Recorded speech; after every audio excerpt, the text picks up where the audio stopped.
Bwana, unaambiwa mpaka wa Tanzania na Uganda una mgogoro, na taarifa hii imetolewa hii leo bungeni, ambapo mimi nimeikuta kwa mwanadada Maria Sarungi ndiye ameposti taarifa hii, na nukuu kama ilivyoandikwa. Imeandikwa kwamba hotuba ya Mheshimiwa Dr.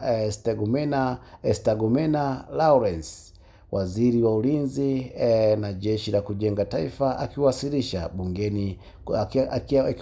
bungeni kuhusu makadirio ya mapato na matumizi ya fedha kwa mwaka 2025-26. Utangulizi. Moja.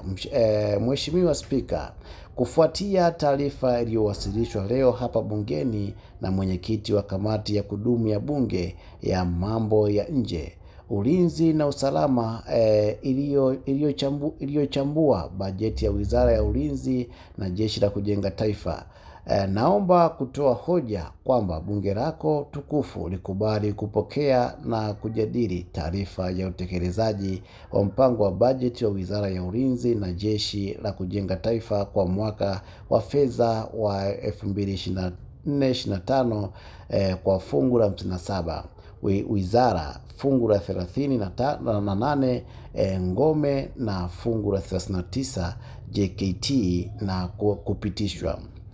Mpaka wa Tanzania na Uganda. Mheshimiwa Spika, hali ya usalama katika mpaka huu wenye urefu wa kilomita 39.80 ni shwari. Hakuna tukio la kuhatarisha usalama wa nchi yetu. Pamoja na hali hii, kumekuwepo na tishio la kiusalama linalotokana na mgogoro wa mpaka kati ya Tanzania na Uganda.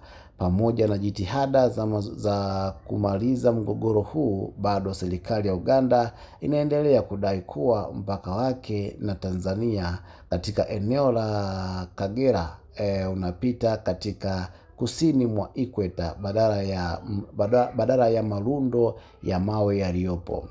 Mazungumzo yanaendelea chini ya uratibu wa Wizara ya Mambo ya Nje na Ushirikiano wa Afrika Mashariki na Wizara ya Ardhi, Nyumba na Maendeleo ya Makazi kushughulikiwa swala hii.